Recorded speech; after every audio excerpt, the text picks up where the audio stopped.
This is Christian Onigwe of C.F.B. Food and Grocery Limited. As we are aware, C.F.B. Food and Grocery Limited is encouraging everyone to go into agriculture, also to eat healthy food. Recently, we published a video on how we can reduce the cost of feeding our catfish by 50%. This publication attracted a lot of controversy. In fact, some people called me directly and said it is not possible. Now, just pause for a moment. Let us think. Some of us come from the riverine communities where we have fishes in our lakes, in our rivers, within the swamp, the ocean, the seas. Sometimes we go fishing and we're able to catch some of these large fish. So the question before us is, how much do we spend to take care of these fish within this natural environment? Sure, all of us know that the answer is absolutely no cost. So, when we said that we are trying to reduce cost of feeding our catfish by 50%, we're only being economical to the reality that catfish can actually be produced at zero cost.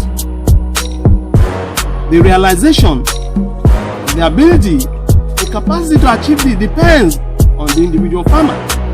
And so today, if you have closed or shut down your fish farm, or you are about to do so, please do not take that action. Follow up the series of steps we are giving to you, and you will open up your fish farm with maximum results. Last time, the video we introduced to you, we set the tone for the first step that will give you an opportunity to have maximum reduction in the cost of feeding your catfish. And that was when we introduced you to fertilization of your earthen pond. But today, our focus is how we can enhance the capacity of the primary consumers within this pond. We're going to show you how we can use tilapia, the fries, the fingerlings of tilapia to provide an enabling environment that can help us to feed our catfish. For a moment, we are going to introduce our tilapia into this pond. Our tilapia will serve as our primary consumers. What will they do? The primary consumers will feed on the phytoplankton that are already deposited here massively, which was why we fertilized the pond in the first instance. So we are going to watch how we introduce, or the different ways we introduce tilapia into an earthen pond. There are two ways we are going to do this. One is to produce the tilapia in a concrete or tarpaulin pond and discharge the fries and fingerlings at the appropriate interval into the earthen pond. Another way of introducing tilapia in here is by putting tilapia breeders into the earthen pond and allow them to produce naturally within this ecosystem. When they have produced massively, then we can introduce our catfish to feed on the fries, tilapia, the fries of tilapia, the fingerlings of tilapia, and also sometimes the bigger tilapia. This is a process that can help us to provide food for our catfish.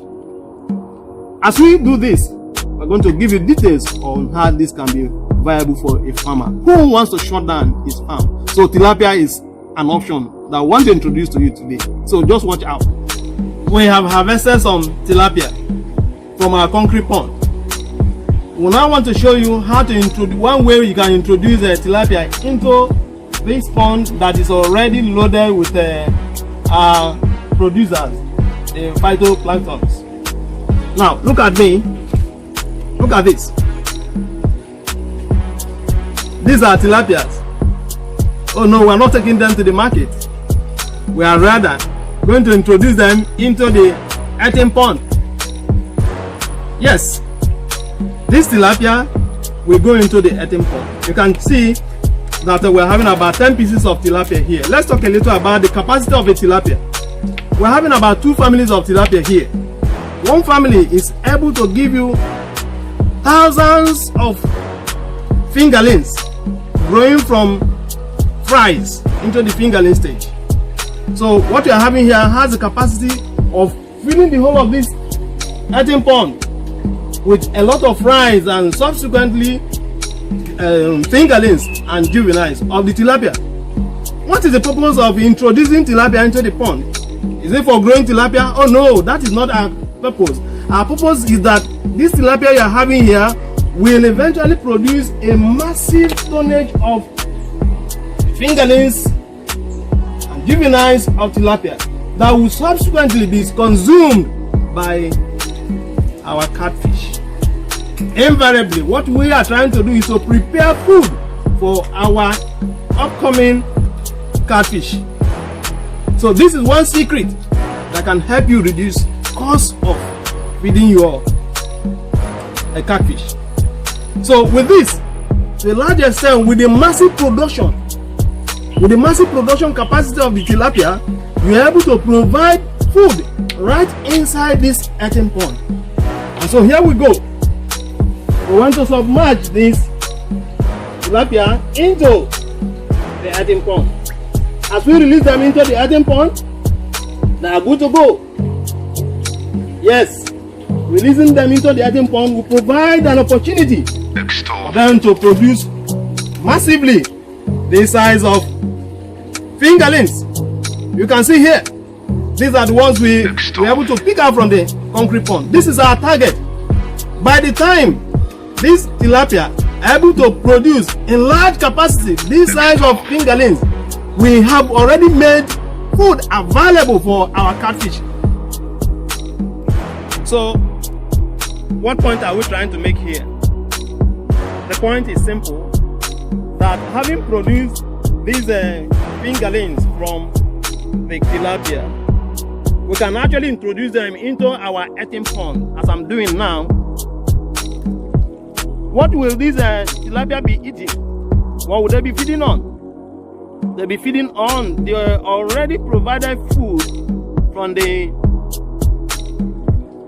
producers within the ecosystem.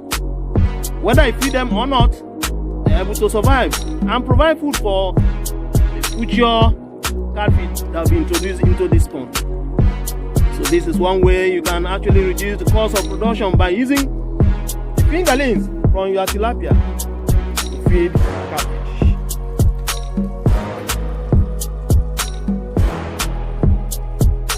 Interestingly, the catfish we are going to produce, as they eat these fingerlings produced by the tilapia, the taste, the quality, and the value of your catfish will be special in the market.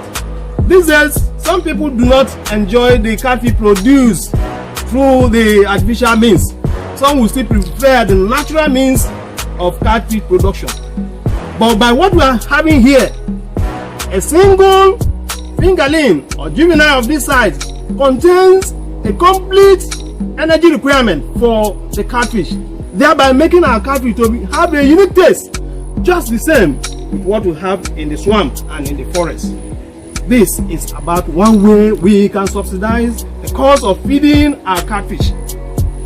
Some people are going to ask, this is an earthen pond. How can we apply this principle of using the tilapia to feed catfish in a concrete pond, in a tarpaulin pond?